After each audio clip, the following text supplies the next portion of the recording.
Hello viewers, welcome back to my new vlog. आज का हमारा व्लॉग है पाइप फिटिंग्स के रिलेटेड। तो मैं आज पहुंच जाता हूँ तलोजा एमआईडीसी में। यहाँ पे हमारा पाइप फिटिंग से रिलेटेड इंस्पेक्शन स्टार्ट करते हैं। आज की जो मैंने वीडियो बनाई है दो पार्ट में बनाई है। फर्स्ट पार्ट में हम लोग फिजिकल एक्टिविटीज़ कवर करेंगे, जैसे कि डायमेंशन इंस्पेक्शन आप लोग देख रहे हैं। पहले हम ये निपोलेट है, निपोलेट का हम लोग डायमेंशन चेक कर लेते हैं। डायमेंशन में वॉल थिकनेस है, ओवरऑल हाइट है, एंड वेल ओलेट्स का जो डायमेंशन है वो दिया हुआ है। ओके, तो वो हम लोग वेरीफाई कर लेते हैं एज पर स्टैंडर्ड MS-SP 97 के हिसाब से। और ये रनर पाइप पे भी रखकर हम लोग चेक कर लेते हैं विजुअली। ओके, देन ये सेकंड हमारा जो आइटम है ये अनइक्वल टी है, गैल्वेनाइज्ड। और इसमें जो डायमेंशन दिया हुआ है 1.5 इंच बाय 1/2 इंच का अनइक्वल टी है। तो इसमें मार्किंग चेक करके डायमेंशन वेरीफाई कर लेते हैं। एंड इसके अंदर हम लोग जो थ्रेड का डायमेंशन जो होता है वो गो नो गो गेज से चेक करेंगे, प्लग गेज से। ये जो प्लग गेज है, जब ये हम लोग उसको लगाते हैं तो इसमें दो पार्ट होता है, एक गो पार्ट और एक नो गो पार्ट। इसलिए उसको नो गो और गो गेज कहते हैं। तो ये जो नो गो पार्ट है वो अंदर नहीं जाना चाहिए। वो अगर वो भी जाता है अंदर तो थ्रेड का जो साइज है वो बड़ा ओवर साइज बना हुआ है, इसलिए वो भी टाइट हो रहा है। तो जो गो पार्ट है सिर्फ वही जाना चाहिए जो डेजिग्नेटेड थ्रेड का स्टैंडर्ड है वो हिसाब से, रिक्वायरमेंट के हिसाब से। ओके, इसके बाद में हम लोग ये हमारा थर्ड आइटम जो है 8/6 इंच का अनइक्वलिटी है। ये बीवेल एंड में एज पर बेस 16.9 के हिसाब से। तो इसमें ये भी गैल्वेनाइज्ड है। इसमें ओवरऑल लेंथ हम लोग चेक कर रहे हैं। और ये हम लोग आगे ना इसका स्ट्रेटनेस भी चेक करेंगे। जो एंड्स है इसके वो स्ट्रेट होना चाहिए। उसमें कोई भी अनइवननेस नहीं होना चाहिए। ड्यूरिंग जब हम लोग पाइप जॉइन करते हैं तो वो तब प्रॉब्लम होता है। स्टैंडर्ड में उसका भी टॉलरेंस रेंज दिया हुआ है, ये भी मैंने आगे कवर किया है बे 16.9 में। आगे मैंने एक सेकंड पार्ट बनाया जिसमें मैंने कोड एंड स्टैंडर्ड की डिटेल्स एक्सप्लेन करी है। तो वीडियो पूरा एंड तक देखिए ताकि कोई भी पार्ट मिस ना होना चाहिए। अभी ये देखिए, इसमें हमने PMI चेक कर रहे हैं। जो निपोलेट है वो SS316 का है, ASTM A182-316 का। तो उसके अकॉर्डिंगली केमिकल एलिमेंट्स हम चेक करते हैं। ओके, देन फर्दर जो भी हमारा गैल्वनाइज्ड एक ये है फिटिंग्स है, उसका हमको DFT चेक करना पड़ता है। तो ये DFT मीटर है, थिकनेस थिकनेस चेक करेंगे अभी हम लोग, ड्राई फिल्म थिकनेस। तो अभी ये कैलिब्रेशन कर रहे हैं मीटर का। इसमें हम लोग को फिल्म्स के साथ में ये रख कर दिखा रहे 124 प्रॉपर आ रहा है, विदाउट फिल्म ये 0 आएगा। तो ये सेम चीज़ कैलिब्रेट करने के बाद ही हम लोग प्रोसीड करते हैं, ताकि हमारा जो इक्विपमेंट है, हम लोग जो टेस्टिंग कर रहे हैं वो प्रॉपर हो। ये अभी फिल्म में आप लोग देख सकते हैं इसमें कितना दिया हुआ है वैल्यू, और हमें कितना वैल्यू आया था। 124 दिया हुआ है, इस पर 124 ही आया था। ओके, फिर ये हमारा हार्डनेस टेस्ट है HRC रॉकवेल में। तो ये हम लोग हार्डनेस टेस्ट भी करके इसका जो रिक्वायर्ड हार्डनेस है वो चेक करेंगे। 22 HRC इसका मैक्स था वैल्यू, और हमें लेस देन 22 HRC मिला है। फिर after this all accessible part पे DPT दिया हुआ था एज पर QAP, तो हम लोगों ने वो भी परफॉर्म किया। एंड कोई भी डिफेक्ट ऑब्जर्व नहीं हुआ है। और जो ये इंडिकेशन दिख रहा है जो फॉल्स इंडिकेशन है, तो वो कंसिडर नहीं कर सकते हम लोग। ओके, अभी सेकेंड पार्ट हमारा शुरू होगा, आप बने रहिए।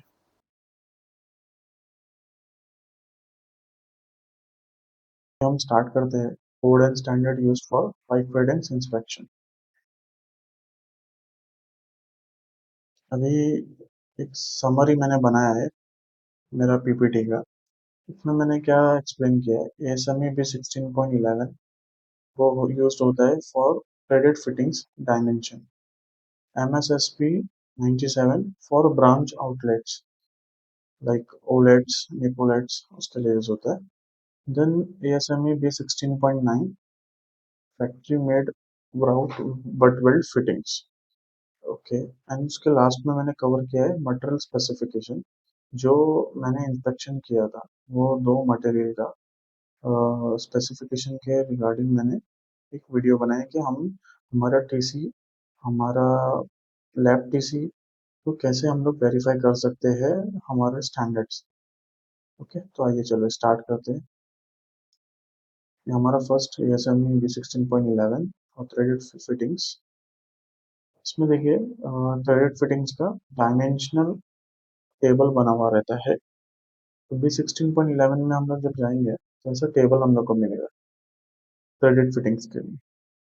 जो टी का हमने इंस्पेक्शन किया, जो प्रीवियसली अभी हम लोग ने वीडियो में देखा है, हमने डायमेंशन चेक किया, उसका टोटल लेंथ चेक किया। तो इसमें डायमेंशन कैसा दिया हुआ है, ये ए पार्ट जैसे कि अभी हमारा टी था, इसलिए मैं ये बता रहा हूँ। अभी हमारा साइज क्या था उसमें, 1.5 इंच। तो ये DN में दिया हुआ साइज और ये नॉमिनल पाइप साइज में दिया हुआ है। 1.5 इंच बोलेगा तो ये हो 40 DN।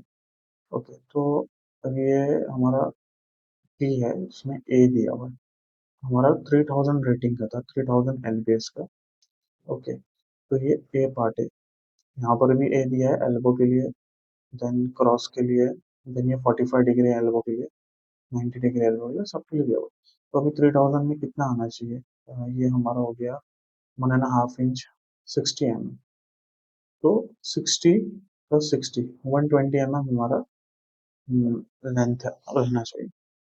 और ये जो ए है, मतलब यहाँ से और यहाँ तक का भी हमको डायमेंशन चाहिए होता है।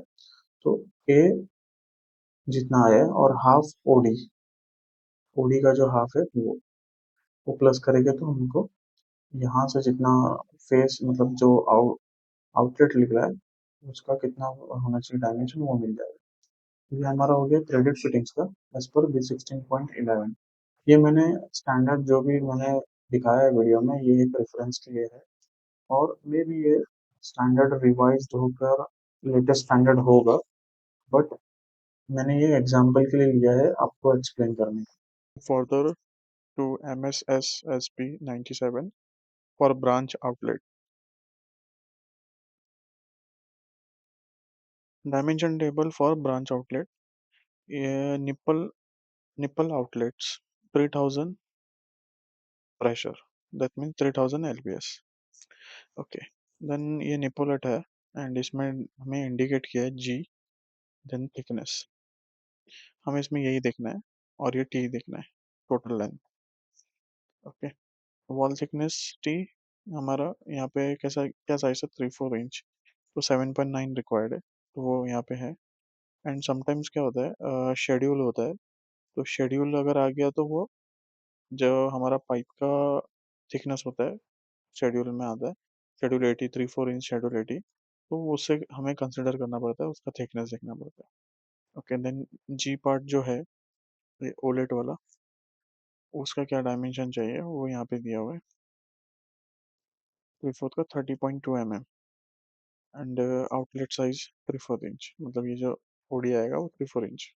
तो इसमें ज़्यादा डायमेंशन नहीं है, नॉर्मल यही देखना है।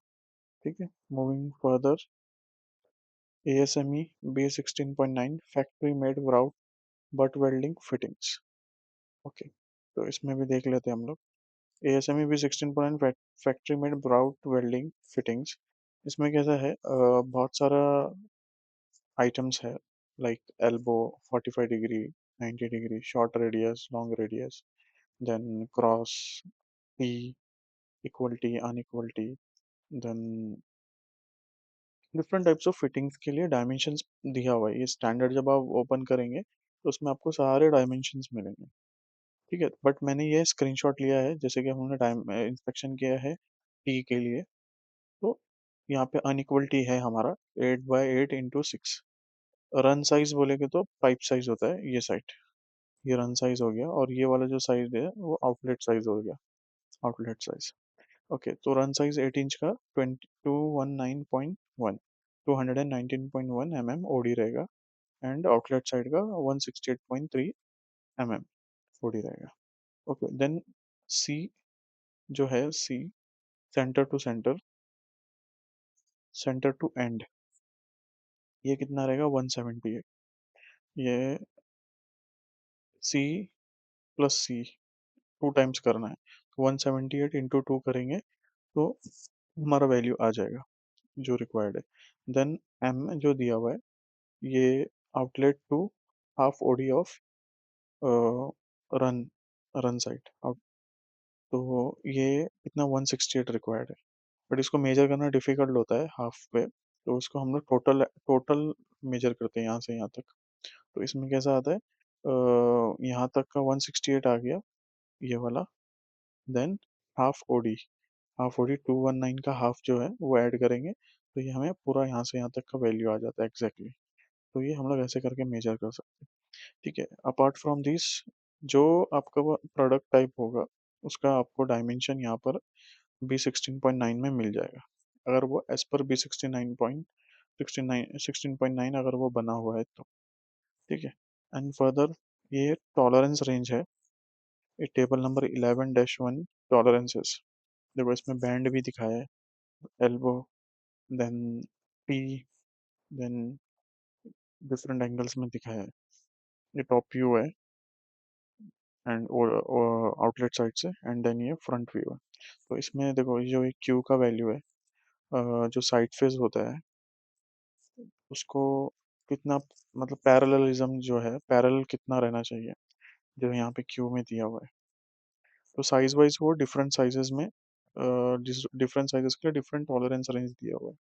जैसे कि अभी ये 5 to 8 इंच रहेगा एनपीएस, नॉमिनल पाइप साइज, तो ये इसमें हमें 2 mm तक का टॉलरेंस है। दैट मीन्स अगर यहाँ पे 2 mm आउट होगा, ऑफसेट होगा, तो भी चलेगा हम लोग को, that is acceptable.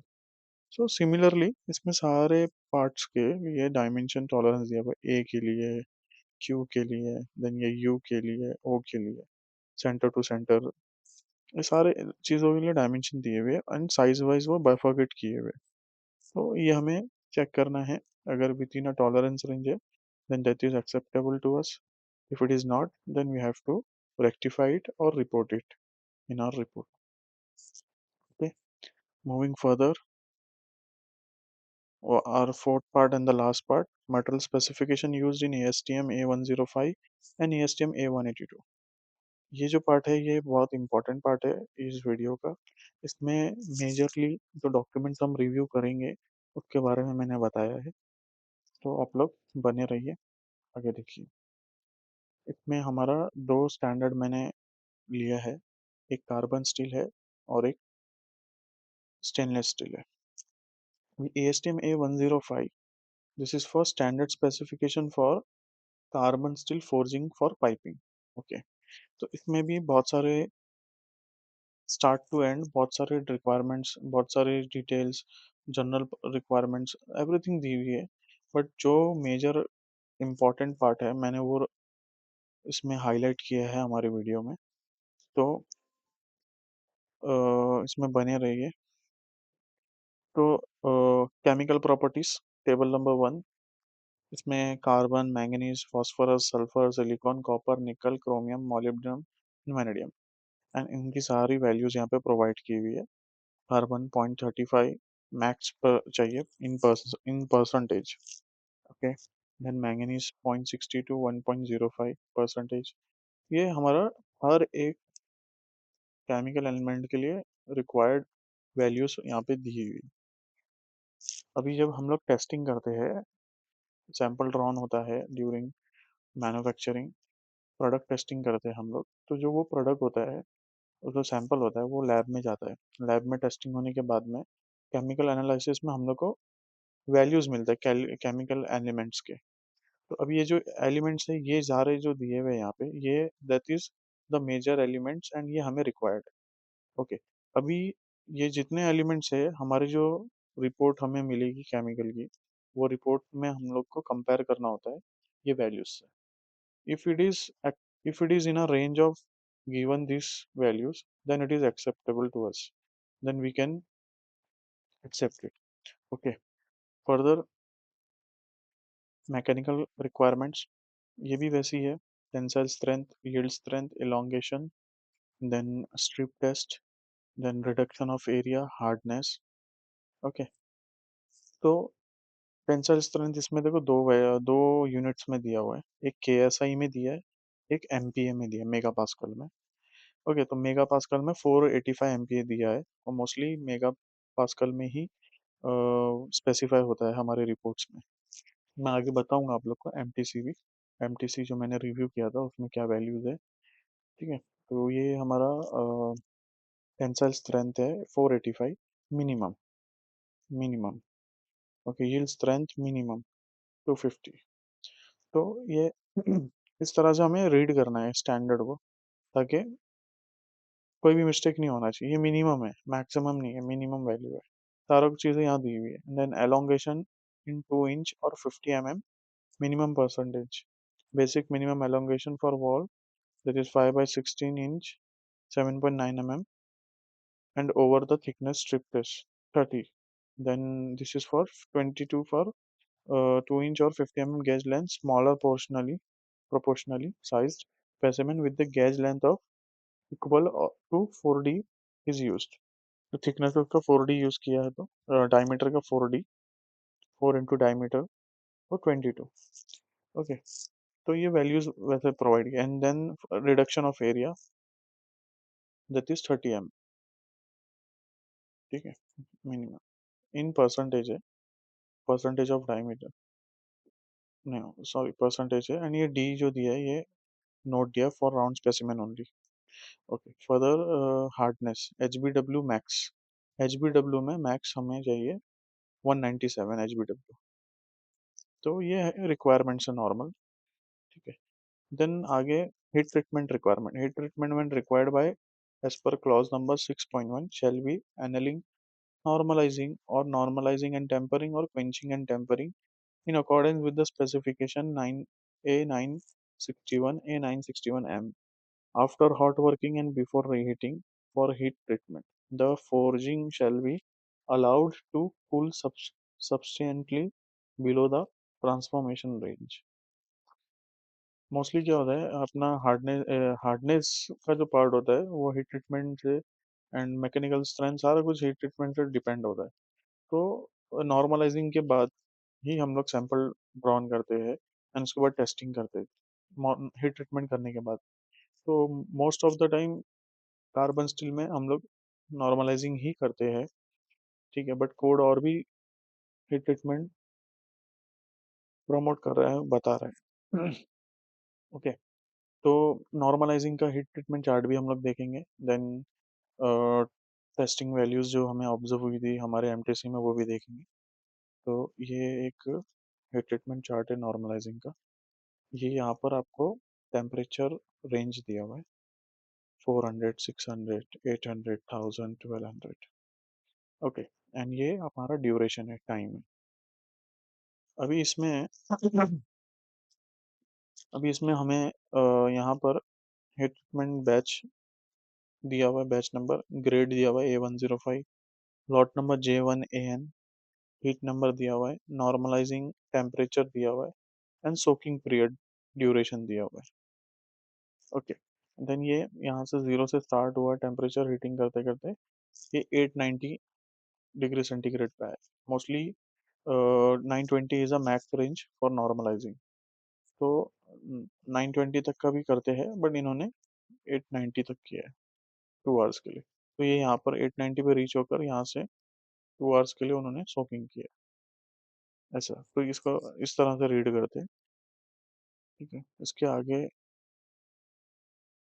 Material test certificate as per EN10204 type 3.2। Okay, सो इसमें आइटम क्या है, हमारा आइटम नंबर आ जाता है एज पर पीओ, इसमें मेंशन करते हैं हम लोग। अभी ये जो डिस्क्रिप्शन दिया हुआ है वो क्या है देखिए। 1.5 inch into half inch reducing T 3000 lbs NPT, that is threaded, then A105 galvanized B16.11। Okay, and ये क्वांटिटी, ये भी हम लोग पीओ से वेरीफाई करते हैं। एज पर पीओ क्वांटिटी होना चाहिए, या पार्ट पार्ट क्वांटिटी है तो जो ऑफर किया है वो क्वांटिटी रहना चाहिए। Then lot number, heat number, mill TC number, this is raw material mill TC number. Then heat treatment type normalizing, then heat treatment temperature 890 degree centigrade. Chemical analysis, similar जो हमने अभी standard में देखा, carbon, manganese, sulphur, phosphorus, silicon, chromium, nickel, carbon equivalent, moly, titanium, copper, nitrogen, vanadium. ठीक है, lot number यहाँ आ गया। जो लॉट नंबर है, सेम लॉट नंबर हमें लैब टेस्ट रिपोर्ट में मिलेगा। वो लॉट नंबर वेरीफाई करना है, एंड उसके लिए जो हमें वैल्यूज ऑब्जर्व हुई है वो यहाँ पर मेंशन होती है एज इट इज। तो वो वैल्यूज हमें verify, the same same concept है। No mistake, we have to check with standard requirement. If it is acceptable, if it is meeting the range of chemical element values, then we will accept it. Okay, then ये लैप्टिसी number यहाँ mention किया है इन्होंने। Further mechanical properties, yield strength, UTS, lot number same है। Percentage of reduction area, percentage of elongation, देखो यहाँ 4D आ गया, 4 into डायमीटर। हार्डनेस, लैप्टिसी number same as it is. इसमें हमें 309 अचीव हुआ है MPa, देन 519 यूटीएस हमें अचीव हुआ है। सिमिलरली ये सारा कुछ स्टैंडर्ड के रिक्वायरमेंट के हिसाब से एप्लीकेबल है, तो ये एक्सेप्टेबल है। देन आगे lot number, this is for impact test. Impact test requirement भी इन्होंने किया है, दिया है क्लाइंट ने, तो इन्होंने इम्पैक्ट टेस्ट भी किया है, एंड जो वैल्यूज उनके रिक्वायरमेंट के हिसाब से दी थी वो मेंशन किया। समटाइम्स स्टैंडर्ड और कोड के अलावा भी क्लाइंट का खुद का एडिशनल रिक्वायरमेंट होता है, तो वो भी फुलफिल होती है उनके स्पेसिफिकेशन के हिसाब, वो भी हमें एडिशनली रिव्यू करना होता है अपार्ट फ्रॉम स्टैंडर्ड। तो ये वो भी आ गया इसमें, लैब टीसी नंबर। ओके, तो ये हो गया हमारा first material A105 carbon steel. Okay, then आगे हम लोग second material ESTM A182 standard specification for forged और rolled alloy and stainless steel pipe flanges, hose fittings and valve and parts for high temperature services. Okay, then ये heat treatment requirements है। अभी suppose हमारा material जो था इसमें F316 grade था। ASTM A182 is a standard, but it has a wide range of grades. As per grade, we have to choose our way of manufacturing, way of material, everything. It's also come out with 304L. It also comes with 316. There are n numbers of grades.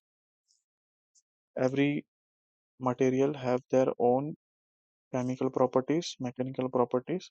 So as per grade, we have to verify it as per the standard requirement. Okay, further 304, हमारा material था 316 या 316, यहाँ पे दिया है 316 है। सो इसके लिए रिक्वायरमेंट है solution treated and quenched. Okay, this is for solution 1040 degree centigrade. Okay, then quenching and cooling 260 degree centigrade. तो ये सॉल्यूशन एनालिंग एंड क्विंचिंग हो गया। Further heat treatment chart for solution annealing, जो सेम अभी हम लोगों ने ऊपर देखा, तो इसका जो रेंज है, मिनिमम रेंज दिया था 1040 वहाँ पे, यहाँ पर देखो 200, 400, 600, 800 एंड 1000। 1000 में ऊपर जाकर ये जीरो से स्टार्ट होकर 1080 तक गया है इसमें। एंड सोकिंग पीरियड इसने 1 आवर दिया है, यहाँ पे देखिए, एंड 1080 टेम्परेचर सेंटीग्रेड है। Then heat number, lot number, material type, batch number, और everything captured here. Okay, further this is chemical elements and chemical properties table. So 316L यहाँ पर है, चलिए कार्बन की वैल्यू है। देन ये फर्दर आगे स्टैंडर्ड में आपको प्रॉपरली मिल जाएगा। स्क्रीनशॉट में ये एलिमेंट्स का नेम जो है वो कट हो गया, बट यहाँ पे आप देख सकते हैं ये वैल्यू है क्रोमियम के लिए, ये वैल्यू है निकल के लिए, ये वैल्यू है मॉली के लिए 316L में। ठीक है, तो ये वैसा दिया, रेंज दिया 16 to 18, then 11 to 14, then This is nickel 11 to 14. This is 16 to 18 chromium, and this is 2 to 3 moly. This is nitrogen. Okay, like that. Then further tensile and hardness requirement. F316 और 316 SIM इसमें दिया है देखो 70 KSI and 485 MPa tensile strength. Then yield strength 170 MPa and 25 KSI. Elongation requirement 30 mm, 30 percentage minimum, and 50 reduction of area. Okay, then ये जो material था ये form 3C में था, आईवीआर मटेरियल था। तो ये स्टैम्प है आईवीआर का, ये सेम स्टैम्प हमें वेरीफाई करना होता है। If you are not a IVR competent person, then you have to verify as per your scope given in your QAP quality plan. तो इसमें क्या दिया है, ये सिंबल है, तो ये सेम स्टैम्प आपको आपके प्रोडक्ट के ऊपर, आपके आइटम के ऊपर ऑब्जर्व होना चाहिए। ठीक है, और ये 100% स्टैंपिंग होता है। सिमिलरली अभी अगर इसमें हम लोग देखेंगे तो केमिकल प्रॉपर्टीज, मैकेनिकल प्रॉपर्टीज दी हुई है। ठीक है, जैसे हार्डनेस हो गया, देन केमिकल एलिमेंट्स हो गए, कार्बन, मैंगनीज, मॉली। तो जैसे हमने पहले देखा 3.2 में, सेम एज इट इज़ इसमें भी वो चीज़ें हैं, बस इसका फॉर्मेट डिफरेंट है। एंड ये जो की जाती है पूरी आईवीआर आइटम्स जो मैन्युफैक्चर होता है, इट्स ये होता है अंडर क्लेरिफिकेशन ऑफ और under witness of IVR competent person. तो इसमें जितना भी इंस्पेक्शन होगा, जिसमें जितना भी मटेरियल इन्वर्ड होगा, वो सारा कुछ देखा जाएगा, वो सारा कुछ वेरीफाई किया जाता है, और वो आईवीआर कॉम्पिटेंट पर्सन करता है। तो यही फ़र्क है तो आईवीआर फॉर्म में और नॉर्मल एमटीसी में। ठीक है, आईवीआर बोलेंगे तो इंडियन बॉयलर रेगुलरेशन। सो आज की वीडियो हमारी यहीं तक है। हम लोग अगली वीडियो देखेंगे, और आने वाले दिनों में मैं कुवैत में हूँ, तो हो सकता है आप लोग को यहाँ की भी वीडियोस मैं आपको प्रोवाइड करूँ। तो ये सारी चीज़ें आप लोग के फ्रेंड्स और जो न्यू फ्रेशर कलीग्स हैं उनके साथ में शेयर कीजिए, ताकि मैं ऐसी वीडियोस और बनाते रहूँ, आप लोग का सपोर्ट मुझे मिलता रहे। एंड मेरे इंफॉर्मेशन जो नॉलेज है वो आप लोग के न्यू फ्रेशर लोगों दोस्तों के साथ में तक पहुंचता रहे। ठीक है, thank you for watching guys, and like कीजिए, शेयर कीजिए एंड कमेंट कीजिए कोई भी अगर आपको एडिशनल इन्फॉर्मेशन चाहिए तो। Thank you so much.